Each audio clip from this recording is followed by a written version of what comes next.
La fièvre de Nicolas avait baissé. En fait, il n'était plus malade. Mais tout continuait à se passer selon son vœu, comme s'il devait l'être jusqu'à la fin de la classe de neige, comme si une fois choisi cette place, il était plus commode pour tout le monde qu'il la garde. On n'essayait même pas de justifier sa quarantaine en surveillant sa température ou en lui donnant des médicaments. Simplement, la maîtresse et les moniteurs semblaient avoir oublié qu'il aurait pu prendre des leçons de ski comme les autres, manger à table avec eux et dormir dans un dortoir.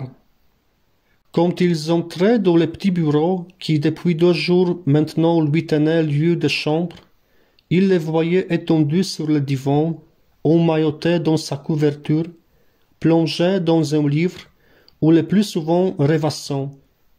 Et tout en téléphonant ou cherchant des papiers, lui souriait, lui adressait quelques mots gentils comme à un animal familier ou un enfant beaucoup plus petit qu'il n'était.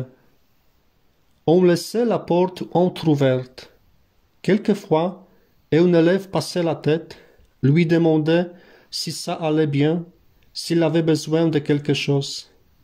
Ses visites étaient brèves, sans hostilité, mais son enjeu. Otkan ne lui en rendit pas.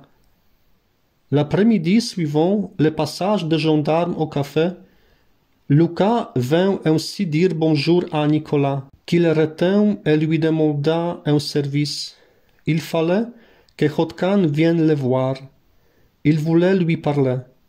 Lucas promit de faire la commission et redescendit au rez-de-chaussée, d'où provenaient des bruits mat de corps qui tombaient. Patrick donnait à la classe un cours d'initiation au karaté. Nicolas attendit jusqu'au soir, en vain. Était-ce Otkan qui ne voulait pas venir ou Lucas qui n'avait pas transmis le message?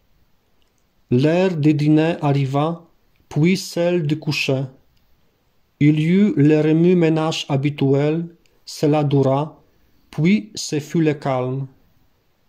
De la grande salle montaient, sans qu'on puisse distinguer ce qu'elle disait, les voix des moniteurs et de la maîtresse qui bavardaient en buvant une tisane et fumant une cigarette comme ils en avaient pris l'habitude avant d'aller se coucher à leur tour. Alors Otkan entra dans le bureau. Il n'avait fait aucun bruit et surprit Nicolas. Avant qu'il ait eu le temps de rien prévoir, Otkan était debout devant lui, en pyjama, et le regardait avec dureté. L'expression de son visage disait qu'il n'avait pas l'habitude d'être ainsi convoqué par un blond bec et qu'il espérait ne s'être pas dérangé pour rien. Il ne disait mot.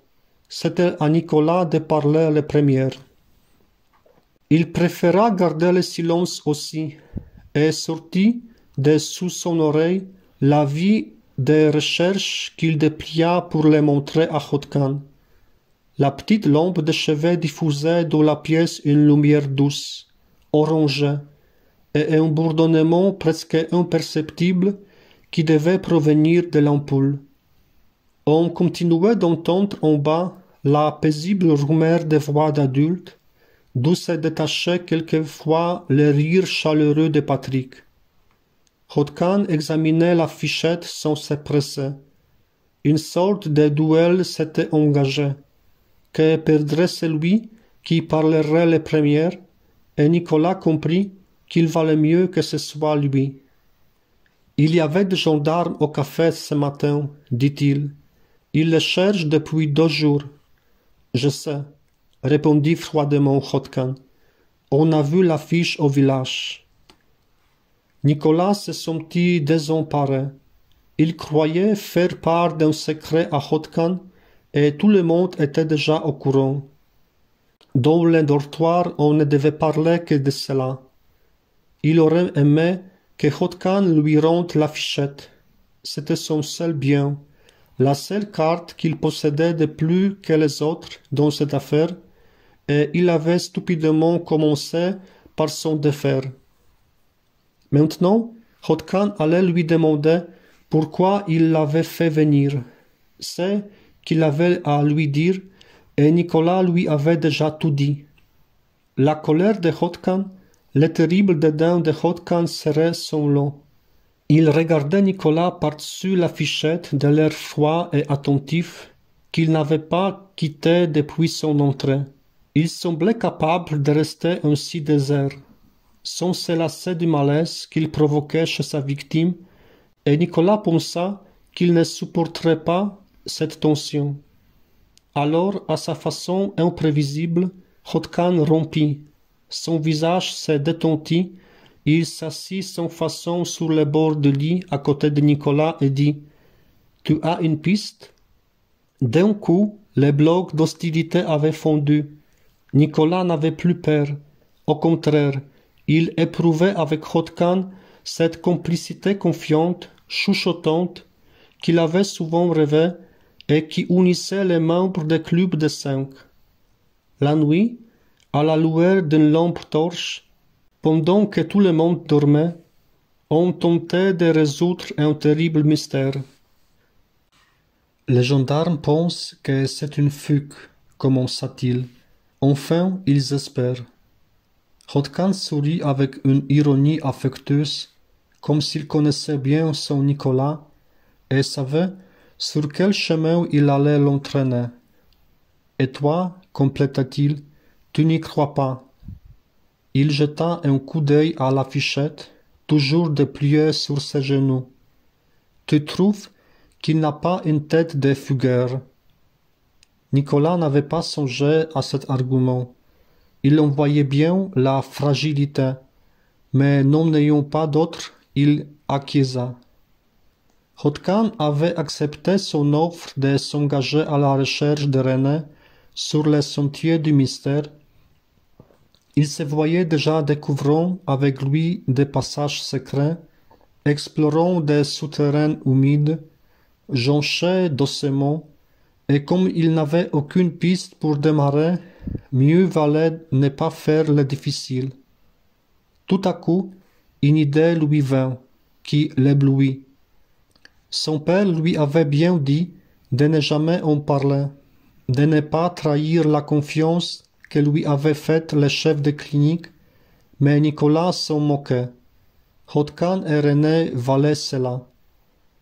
J'ai bien une petite idée, risqua-t-il, mais... Dis, ordonna Hotkan, et Nicolas, sans se faire davantage prier, lui raconta l'histoire des trafiquants d'organes qui enlevaient des enfants pour les moutiller. À son avis, c'était cela qui s'était arrivé à René. « Et qu'est-ce qui te le fait penser ?» demanda Hotkan, sur un ton qui n'exprimait pas le doute, mais au contraire un vif intérêt. « Il ne faut le dire à personne, » expliqua Nicolas. « Mais la nuit où je suis sorti, ce n'était pas une crise de somnambulisme. Je n'arrivais pas à dormir et à un moment, de la fenêtre du couloir, j'ai vu de la lumière sur le parking. Un homme se promenait avec une lampe torche.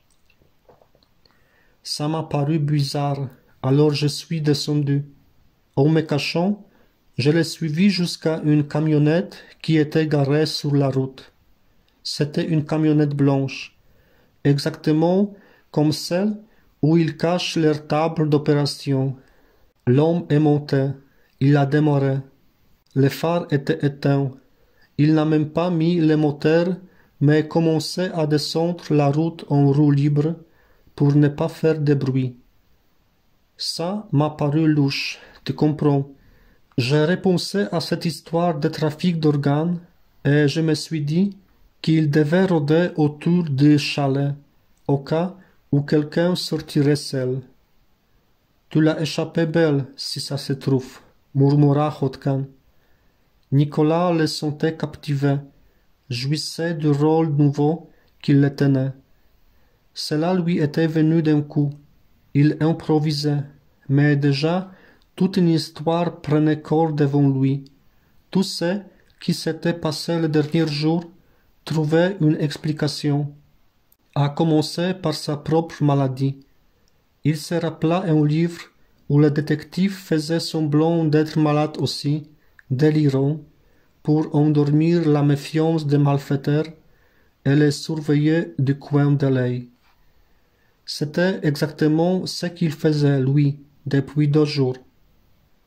Dans le livre, l'assistant du détective, plein de ressources, mais quand même moins intelligent que lui, poursuivait seul l'enquête, de son mieux, en croyant son maître sur la touche. Pour finir, le maître jetait le masque, avouait la supercherie, et il se révélait qu'en restant dans son lit, il avait beaucoup plus progressé vers la solution du mystère que l'assistant en multipliant filatures et interrogatoires. Grisé par son récit, Nicolas en venait à juger plausible cette répartition des rôles entre Hodkan et lui, et le plus étonnant, c'est que Hodkan aussi semblait l'accepter. Ils imaginaient tous les deux les trafiquants d'organes en train de guetter le chalet, cette énorme réserve de foie, de reins, d'yeux, de corps frais, attendant l'occasion qui ne venait pas et se rattrapant sur un enfant du village voisin, le petit René qui avait eu le malheur de passer seul dans les parages. Cela s'éteignait terriblement. Mais, s'inquiéta soudain Hodkan, pourquoi est-ce qu'il ne faut rien en dire à personne? Si c'est vrai, c'est très grave. Il faudrait prévenir la police. Nicolas le toisa. Cette nuit, c'était Hodkan qui posait les questions de timide bon sang, et lui, Nicolas, qui les clouait avec des réponses sibyllines. Ils ne nous croiront pas, commença-t-il. Puis, baissant encore la voix, et s'ils nous croient, ce sera pire, parce que le trafic d'organes ont des complices de la police. Comment tu sais ça? Demanda Hodkan. C'est mon père, répondit avec autorité Nicolas. À cause de son métier, il connaît beaucoup de docteurs. Et tandis qu'il parlait, oubliant que tout reposait sur un mensonge de sa part, une nouvelle idée lui venait. Peut-être que l'absence de son père avait quelque chose à voir avec l'histoire. S'il avait surpris les trafiquants, s'il avait pour de bon, lui, essayé de les suivre, s'il était leur prisonnier ou s'il l'avait tué, si fragile que fût l'hypothèse, il la confia quand même à Hodkan, et pour la consolider, inventa de nouveau. Cela non plus, il ne fallait surtout pas en parler, mais son père enquêtait sur cette affaire, tout seul, ignoré de la police. Se servant de son métier comme d'une couverture et de ses relations dans le monde hospitalier, il suivait la piste des trafiquants. Voilà pourquoi il était venu dans la région, sous prétexte de conduire Nicolas au chalet. Ses informateurs lui avaient signalé la présence de la camionnette où se déroulaient les opérations clandestines. C'était une traque terriblement dangereuse. Il s'agissait d'une organisation puissante, sans scrupules, à laquelle il s'attaquait seul. « Attends, demanda Hodkan, il est détective ton père? Non, dit Nicolas, non, mais... Il s'interrompit, et c'est lui qui, cette fois, regarda Hodkan avec une dure détermination, comme s'il jaugeait sa capacité à encaisser ce qui lui restait à apprendre. Hodkan attendait. Nicolas comprit qu'il ne mettait en doute rien de ce qu'il lui avait dit, et un peu effrayé par ses propres paroles, poursuivit. Il a un compte à régler avec eux. L'année dernière, ils ont enlevé mon petit frère. Il a disparu dans un parc d'attractions et on l'a retrouvé plus tard derrière une palissade. Il lui avait pris un rein. Tu comprends maintenant? Hodkan comprenait. Son visage était grave. Personne ne le sait, dit encore Nicolas. Tu me jures que tu n'en parleras pas? Hotkan jura. Nicolas jouissait de l'empire que son récit prenait sur lui. Il lui avait envié son père mort, et mort de mort violente, comme la source de son prestige, et lui aussi maintenant avait un père aventurier, et un justicier courant 1000 dangers, engagé dans une histoire dont il avait peu de chances de sortir vivant. D'un autre côté, il se demandait avec inquiétude où l'entraînait la folle surenchère de cette nuit, cette cascade d'inventions sur lesquelles il ne pouvait plus revenir. Si Hotkan parlait, ce serait une catastrophe épouvantable. J'ai eu tort de te dire ça, murmura-t-il, parce que maintenant tu es en danger aussi. Tu es une cible pour eux. Hotkan sourit avec ce mélange d'ironie et de bravoure qui le rendait irrésistible et dit « On est dans le même bateau ». À cet instant, les rôles furent rétablis. Il était à nouveau le grand à qui les petits avaient bien fait de confier ces dangereux secrets et qui prenait les choses en main, les protégerait. On entendit les fauteuils racler le carrelage de la salle du bas, puis les voix de la maîtresse et de moniteur qui montaient l'escalier pour regagner leur chambre. Hotkan mit un doigt devant sa bouche et plongea sous le lit. La maîtresse, un instant après, poussa la porte entr'ouverte. « Il faut dormir, Nicolas. Il est tard. » Nicolas dit « Oui, oui » d'une voix ensommeillée, tendit les bras pour presser l'interrupteur. « Ça va » demanda encore la maîtresse. « Ça va, dit-il. Alors bonne nuit. » Elle ressortit dans le couloir et éteignit la lumière aussi. Ses pas s'éloignèrent. On entendit une porte grincer, couler un robinet. « C'est bon, » souffla Hotkan en remontant sur le lit, près de Nicolas. « Il va falloir se faire un plan de campagne maintenant. »